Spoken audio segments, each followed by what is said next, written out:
براہ راست جوائن کیا امریکہ سے آتف میاں صاحب نے، جو امریکہ کی پرنسٹن یونیورسٹی میں معیشت، پبلک پالیسی اور فائنانس کے پروفیسر ہیں، ہاؤس آف ڈیٹ کے مصنف ہیں. بہت بہت شکریہ جی، آپ نے ہمیں براہ راست امریکہ سے جوائن کیا. یقیناً وہاں پہ بہت صبح ہوگی. یہ بتائیے کہ جی کچھ اچھی خبر تو آئی ہے سعودی عرب سے بھی، پھر یہ جو کانفرنس ہے اس کے اندر بھی جو پلیجز ہیں وہ اچھے پلیجز ہوئے ہیں. کیا اس سے مارکیٹ کو کانفیڈنس ملے گا، اور یا آپ سمجھتے ہیں کہ ابھی بھی ڈیفالٹ کا خطرہ ہے؟ جی شکریہ مجھے شامل کرنے کا. سب سے پہلے تو یہ کہ انگریزی میں ایک کہاوت ہے کہ don't miss the forest for the trees. تو یہ تو درست ہے کہ آس پاس آگ لگی ہوئی ہے اور صورتحال بہت خراب ہے جس طرح سے آپ نے بتایا، لیکن اگر اس کا ہم نے حل نکالنا ہے تو اس کے لیے بہت ضروری ہے کہ ہم ذرا پیچھے ہٹ کے دیکھیں کہ اس صورتحال کی اصل وجوہات کیا ہیں، اور جو پیسے شارٹ ٹرم میں مل رہے ہیں، چاہے وہ آئی ایم ایف سے ملتے ہیں یا سعودی عرب سے یا باقی انٹرنیشنل ایجنسی سے، ان پیسوں کے صرف آ جانے سے مسائل کا حل نہیں ہوئے گا.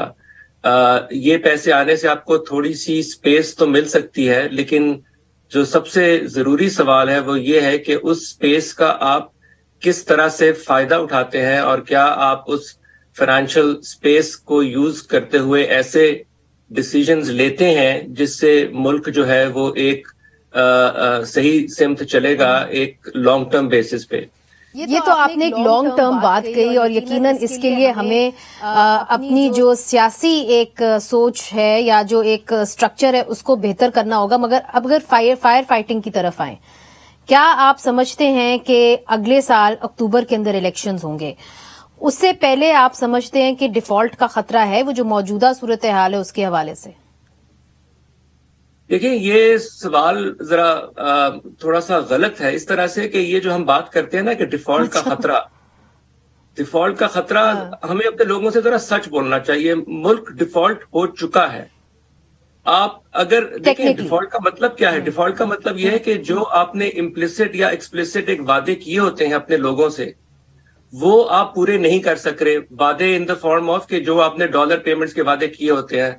اب مثال کے طور پہ اگر میرا بچہ جو ہے وہ میں اپنے پاکستان سے ملک سے باہر پڑھنے بھیجتا ہوں اور میں نے اس کی فیس ادا کرنی ہے، اور اگر بینک جو ہے وہ ریفیوز کر دیتا ہے، حالانکہ اسٹیٹ بینک کے لاز رولز وہ اس کا ایک حق ہے کہ وہ اس نے جو اگر اپنے حلال طریقے سے پیسے کمائے ہیں تو اس کا حق ہے کہ وہ اپنے بچے کی تعلیم جو ہے وہ باہر اس کی فیس ادا کر سکے. آج حالات یہ ہیں کہ وہ اپنی فیس ادا نہیں کر سکتا، تو وہ آپ نے ملک نے اس کے اوپر ڈیفالٹ ہی کیا نا ایک طرح سے. وہ اور بات ہے کہ ہم نے خود یہ فیصلہ کیا کہ ہم بانڈ ہولڈرز کی پیمنٹ تو کر دیں گے، لیکن ہم باقی امپورٹرز کی پیمنٹس روک دیں گے. ہم وہ بچے جو باہر پڑھنا چاہتے ہیں ان کی پیمنٹس روک دیں گے. تو یہ تو اب جو ہے ہم ڈیفینیشن میں پڑ گئے ہیں. اصل میں حالات یہ ہیں کہ ڈیفالٹ ہو چکا ہے. تو لیٹس موو آن، آگے چلیں نا، اس سے بات آگے کریں. یہ ایک دوسرے کو بیوقوف بنانے کی عادت اپنا لی ہے. ٹھیک ہے، لیٹس موو آن. پھر بھی حالات جو ہیں وہ یہ ہم ظاہر ہے پاکستان کے اندر جو لوگ رہ رہے ہیں وہ چاہتے ہیں کہ بہتر ہوں، مگر ہم نے دیکھا ہے کہ جی ایکسپورٹس جو ہیں وہ بہت کم ہیں، امپورٹس جو ہیں وہ بہت زیادہ ہے. اگر اس کا حجم دیکھیں تو $31.85 بلین کے ایکسپورٹس آ گئے، پھر $27 بلین کی آپ کی ریمیٹنسز آ گئیں، اور آپ کے جو امپورٹس ہیں اس کا بل ہے $80 بلین. تو خاصا بڑا آپ کے پاس ایک گیپ ہے، تقریباً آپ سمجھ لیں رفلی $20 بلین کا گیپ ہے. ریمیٹنسز اور ایکسپورٹس کو ایک سائڈ پہ کریں اور امپورٹس کو دوسری سائڈ پہ کریں. تو آتف میاں صاحب، ہم اسی طرح ہی چلتے رہیں گے ساری زندگی کہ ہم خریدیں گے زیادہ بیچیں گے کم، یا آپ سمجھتے ہیں کہ اسٹرکچرلی چیزیں جو ہیں امپروو ہو رہی ہیں، اور اگر ہو سکتی ہیں تو کون سے ایسے شعبے ہیں جس کے اندر امپروو ہو سکتی ہیں؟ جی دیکھیں، میں نے اسی لیے اپنا پہلے ڈیسیجن میکنگ کا ذکر کیا تھا کہ ہمیں اپنے جو ڈیسیجن میکنگ ہے اسے بہت بہتر بنانے کی ضرورت ہے. جو امپورٹس اور ایکسپورٹس میں جو گیپ ہے وہ تو کوئی نئی بات نہیں، بہت عرصے سے چلی آ رہی ہے. لیکن اب حالات یہ دیکھیں کہ اب جو نئی حکومت اس وقت آئی ہے انہوں نے اپنے ہی ایک فائنانس منسٹر کو ہٹا کے ایک اور فائنانس منسٹر لائے، وہ بے یقینی خود ایک کریٹ کی. لیکن وہ کام کرنے کے بعد آپ ان کی پالیسی دیکھیں کہ انہوں نے کیا پالیسی اپنائی. پالیسی یہ اپنائی کہ ایک آرٹیفیشل طریقے سے انہوں نے ڈالر کی قیمت کو روکنے کی کوشش کی. اب اس قیمت کو آرٹیفیشل طریقے سے روکنے کے لیے صرف ان کے پاس ایک ہی طریقہ تھا، کیونکہ ریزرو تو ہے نہیں کہ جو آپ استعمال کر سکیں ڈالر کی قیمت کو روکنے کے لیے. تو انہوں نے پھر وہ حربہ استعمال کیا کہ انہوں نے امپورٹس کو آرٹیفیشلی انکار کرنا شروع کر دیا کہ جی اگر ایک کمپنی ہے، مثال کے طور پر ایک ایکسپورٹ کر رہی ہے، ایک ٹیکسٹائل کمپنی ایکسپورٹ کر رہی ہے، اس نے ایکسپورٹ کرنے کے لیے کچھ کیمیکلز ہیں جو امپورٹ کرنے ہیں. آپ نے ان کیمیکلز کو امپورٹ کو روک دیا کیونکہ آپ کہتے ہیں ہمارے پاس امپورٹ کے پیسے نہیں ہیں. اب اگر آپ وہ کیمیکل امپورٹ نہیں کرنے دیں گے تو ظاہری بات ہے اس ٹیکسٹائل کمپنی کی ساری ایکسپورٹس بھی نہیں ہو سکیں گی. اسی طرح سے اب اس وقت جو مرغیوں کا بحران ہے وہ پارٹلی اس وجہ سے ہے کہ ان کی فیڈ جو ہے وہ پارٹلی امپورٹ ہوتی ہے. اس فیڈ کی وجہ سے مرغیوں کا وزن جو ہے وہ بڑھتا ہے. اب اگر آپ کو فیڈ جو ہے امپورٹ ریسٹرکشن لگا کے، کیونکہ آپ نے ڈالر کی قیمت آرٹیفیشل روک کے رکھنی ہے، اگر آپ ان کی فیڈ کو جو ہے وہ روکیں گے تو وہ مرغیاں جو ہیں وہ اپنا وزن اس حد تک نہیں ہو سکے گا کہ وہ بک سکے مارکیٹ میں. تو آبویسلی آپ کے پولٹری فارم بھی بند ہونا شروع ہو جائیں گے، اس سے مرغیوں کی قیمت اور بڑھنا شروع ہو جائے گی. تو میں یہ باتیں ڈیٹیل میں اس لیے جا رہا ہوں، آپ کو یہ مثالیں اس لیے دے رہا ہوں کہ یہ سب ہمارے اپنے کرتوت ہیں. یہ پالیسیز ہم نے خود بنائی ہیں. جو سیاسی پارٹیاں جو ان کے ہیڈ ہیں، جو ان کے انچارج ہیں، انہوں نے سمجھتے بوجھتے ہوئے ایسے لوگوں کو معیشت کا جو ہے چلانے کا دیا ہے مینڈیٹ، کہ اس کے بعد اگر وہ اس طرح کے اصلاحات لائیں گے تو اس سے ظاہری بات ہے آپ کی جو صورتحال ہے وہ مزید بگڑے گی، وہ بہتر تو نہیں ہوئے گی. تو میرا اس لیے کہنے کا مقصد ہے کہ دیکھیں ہم ادھر بھاگتے ہیں ادھر بھاگتے ہیں، ادھر سے پیسے ڈھونڈتے ہیں ادھر سے پیسے ڈھونڈتے ہیں. اور میں پچھلی حکومت کے بارے میں بھی جا سکتا ہوں، اور ہم اور ایک سیاسی جماعت پہ تنقید یا ایسے ایک شخص پہ تنقید کرنا میرا مقصد نہیں ہے. بات کرنے کا وہ جسے کہتے ہیں نا if you look under the hood, کہ جب آپ دیکھیں کہ یار اس صورتحال میں جس میں ہم پہنچے ہیں اس میں ہم پہنچے کس طرح سے ہیں. میں نے اس لیے کہا تھا کہ let's look at the forest not the trees. اب آئی ایم سوری میں آپ کو یہاں پہ انٹرپٹ کر رہی ہوں، مگر آج بھی جو خبر ہے وہ یہی ہے کہ 70 لاکھ جو لوگ ہیں ان کو نوکری سے نکالا گیا ہے، ٹیکسٹائل انڈسٹری نے نکالا ہے، چونکہ اس وقت جو ٹیکسٹائل انڈسٹری ہے وہ بڑے پیمانے کے اوپر جو ہے مشکلات کا ان کو سامنا کرنا پڑ رہا ہے، کچھ بند بھی ہو رہی ہے. اس حوالے سے مزید آپ سے پوچھیں گے، چھوٹا سا وقفہ شامل کرتے ہیں پھر حاضر ہوتے ہیں. ویلکم بیک ناظرین، سپاٹ لائٹ ہے معیشت کے اوپر، اور ہمارے ساتھ براہ راست جڑے ہوئے ہیں عاطف میاں صاحب جو امریکہ سے ہمیں جوائن کر رہے ہیں. پرنسٹن یونیورسٹی میں معیشت، پبلک پالیسی اور فائنانس کے پروفیسر ہیں. ہاؤس آف ڈیٹ جو ہے انہوں نے ایک کتاب لکھی ہے. میرا سوال آپ سے یہ ہے کہ بریک سے پہلے آپ نے کہا کہ پاکستان کے اندر اسٹرکچر پرابلمز ہیں اور جو فیصلہ کرنے کی قوت ہے وہ ہمارے حکمرانوں میں نہیں ہے. تو اگر آپ فائنانس منسٹر ہوتے تو آپ کا کیا پرائیورٹی ایریا ہوتا؟ چونکہ اس وقت ہم ڈیفالٹ کے نہج کے اوپر ہیں اور جو گراؤنڈ ریالٹیز ہیں وہ تو ہیں نہیں. میں فائنانس منسٹر بنے بغیر ہی مشورہ دینے کو تیار ہوں. مشورہ میرا یہ ہے کہ دیکھیں سب سے پہلے تو یہ ہے کہ جو حقائق ہے نا ان کو تسلیم کرنا چاہیے. اور حقائق یہ ہے کہ آپ ایک اتنا بڑا ڈیفیسٹ جو ہے آپ نے ابھی مینشن کیا امپورٹ اور ایکسپورٹ کے درمیان، وہ آپ نہیں چلا سکتے. آپ کے پاس ڈالر ہے نہیں ہے، ان کو تو آپ نے ٹھیک کرنا ہے. آپ پیٹرول اتنا سستا نہیں بیچ سکتے اگر آپ کے پاس ایکسپورٹس نہیں ہیں to pay for that price of the petrol. اور اس طرح سے کر کے کچھ اور بڑی تلخ حقیقتیں ہیں وہ آپ کو ایکسپٹ کرنی پڑیں گی. آپ کو آئی ایم ایف اور دوسرے جو ادارے ہیں ان سے اگر آپ نے اسسٹنس لینی ہے تو آپ کو ان کی باتیں ماننا پڑیں گی. آپ کے پاس چوائس نہیں ہے. برا لگے گا آپ کو، ایڈجسٹمنٹ جو ہے اس کی کاسٹ، تو یعنی کہ ہمارے پاس اور کوئی چوائس نہیں اس کے علاوہ کہ آئی ایم ایف نے جو کنڈیشنز اور جو سخت کنڈیشنز ہے جس کے اندر ان کا ہے کہ بجلی کی قیمتوں کو بھی بڑھائیں، پیٹرولیم کی مصنوعات کی چیزوں کو بھی بڑھائیں، سب کچھ کرنا پڑے گا. We have no choice. دیکھیں چوائس تھوڑی سی ہوتی ہے اس میں آپ کو ایک بات بتا دوں کہ آئی ایم ایف پرائس اب بڑھا دیں، آپ کے پاس یہ چوائس ہوتی ہے کہ آپ کہیں کہ دیکھیں یہ ہم پرائس نہیں بڑھا سکتے بیکاز آف سم پولیٹیکل جو ہے ہماری امپلیکیشنز.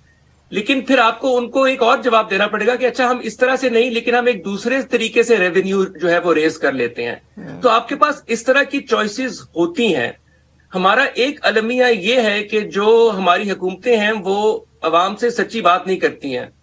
وہ اپنا پلان تو لے کے جاتی نہیں IMF کے پاس کہ وہ یہ کہیں کہ بھائی اچھا ٹھیک ہے تم ہمارے سے یہ 2-3 کام کروانا چاہ رہے ہو, ہم ان 3 میں سے 2 تو کر سکتے ہیں, تیسرا ہمارے لیے زیادہ مشکل ہے, تو ہم آپ کو ایک اپنا پلان پریزنٹ کرتے ہیں جس سے ہم وہی ریونیو ریز کریں کسی اور طریقے سے. سو اس طرح کی آپ کے پاس گنجائش ہوتی ہے, لیکن اس طرح کی گنجائش استعمال کرنے کے لیے سب سے پہلے تو آپ کے پاس ایسے لوگ ہونے چاہیے جو اس طرح کی جو ہے انالیسس کر سکیں کہ اور آپشنز کیا اویلیبل ہیں. نمبر 1.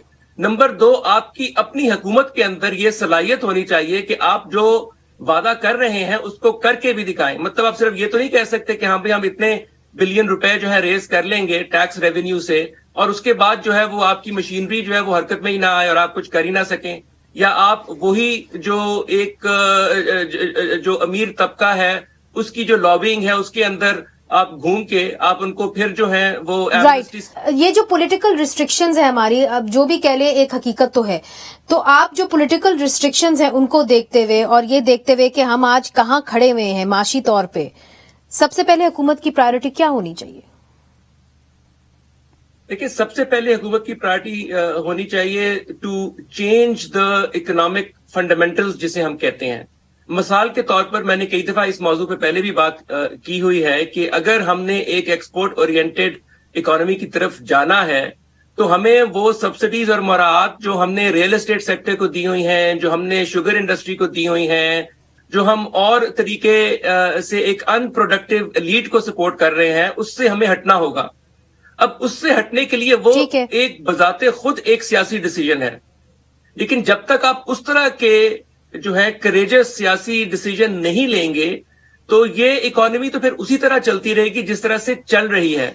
کیسر بنگالی صاحب جو ایک بات کرتے ہیں وہ کہتے ہیں کہ جی آپ کو نان کمبیٹنٹ ملٹری بجٹ جو ہے وہ ختم کرنا ہوگا, اس کے بغیر جو ہے آپ آگے بڑھ نہیں سکتے. Do you agree? دیکھیں, میں نے کئی دفعہ یہ بات کی ہے کہ وہی والی بات ہے, یہ ساری باتیں آتی ہیں کہ آپ کے پاس چوائسز کیا ہیں اور آپ نے کس طرح سے ان چوائسز کا استعمال کرنا ہے.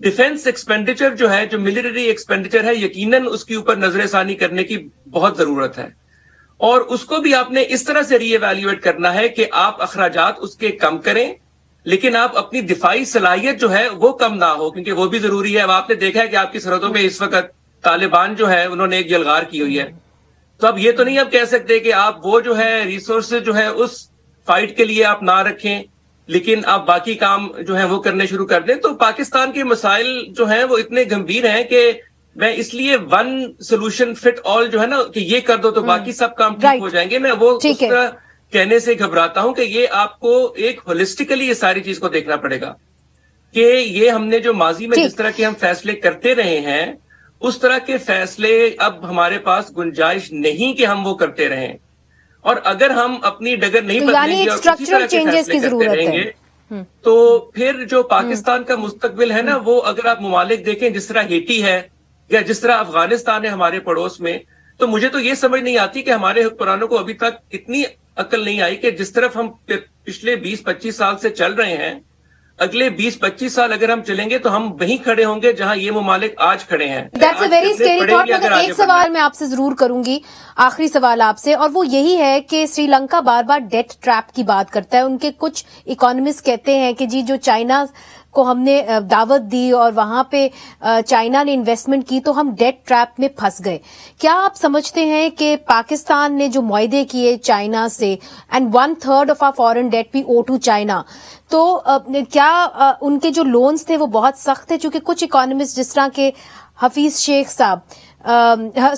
پاشا صاحب وہ یہ کہتے ہیں کہ جی جو پرائیویٹ کمپنیز ہیں چائنا کی اس کے لونز کی جو کنڈیشنز تھی وہ بہت مہنگی تھی, بہت سخت تھی. جی یہ بات کافی حد تک درست ہے. پاکستان اس وقت یقیناً ایک ڈیٹ ٹریپ کی سچویشن میں پھنسا ہوا ہے. اس ڈیٹ ٹریپ کی وجہ چائنا کے لون بھی ہیں اور نان چائنیز لونز بھی ہیں. صرف چائنا کا مسئلہ نہیں, یہ باقی لونز بھی اسی ٹریپ میں ہمیں پھنسایا ہوا ہے. جب میں نے پھر وہی بات آ جاتی ہے کہ میں پہلے اس لیے میں بار بار کہتا ہوں کہ ہمارا جو ڈیسیجن میکنگ پروسیس ہے وہ فنڈامنٹلی فلاڈ ہے. جب چائنا کے ساتھ، ایک زیادہ دور کی بات نہیں ہے، 5-6 سال پہلے کی بات ہے کہ جب چائنا سے معاہدے ہو رہے تھے، اس وقت میں نے پبلک میں بھی یہ آواز اٹھانے کی کوشش کی تھی کہ کوئی دیکھ رہا ہے کہ ان کا مقصد کیا ہے، یہ کس طریقے سے ہو رہے ہیں، اور کیا پاکستان کی معیشت میں اتنی سخت ہوگی کہ جو بلینز آف ڈالرز اب چائنا سے لے رہے ہیں ان کو آپ واپس کر سکیں. کیونکہ جو سمپل میتھ ہے وہ یہ کہتی ہے کہ اگر آپ ڈالرز میں بورو کر رہے ہیں، جب تک برا فیصلہ میں تھا. صرف ایک بات اپنی مکمل کر لوں، اگر آپ ڈالرز میں چائنا سے بورو کر رہے ہیں، اس کا آپ استعمال صرف ان چیزوں میں کرنا چاہیے جس سے آپ ڈالرز پروڈیوس کریں گے تاکہ آپ چائنا کو پے بیک کر سکیں. ہم نے کبھی اس بیسک سوال کی طرف غور ہی نہیں کیا جب ہم پیسے لیتے ہیں چائنا سے اور دوسرے ممالک سے. اسی لیے جب تک ہم اپنے جو صلاحیت ہے نا فیصلہ کرنے کی حکومتی اداروں کے اندر، اس کو بہتر نہیں کریں گے اور ہم اسی طرح چلتے رہیں گے کہ صرف آن ومز آف این انڈیویجول ہم ڈیسیجنز لیں گے، تو پھر یہی حال ہوگا جو آج ہمارا ہوا ہے. ٹھیک ہے، بہت بہت شکریہ عاطف میاں صاحب، آپ نے ہمیں جوائن کیا، اور یقیناً بہت سارے ایسے سوالات تھے جو آج آپ سے پوچھنے تھے مگر وہ رہ گئے، اور ہم امید کرتے ہیں کہ آپ ہمارے ساتھ بات کرتے رہیں گے، چونکہ پاکستان کا جو معاشی بحران ہے انفارچونیٹلی وہ ختم ہونے والا نہیں ہے. مگر جو آپ نے پن پوائنٹ کیا ہے وہ بڑی دلچسپ باتیں ہیں، اور ہم امید کرتے ہیں اگلے پروگرام میں ہم اس کو آگے لے کے چلیں گے. بہت شکریہ کہ آپ نے ہمیں امریکہ سے جوائن کیا.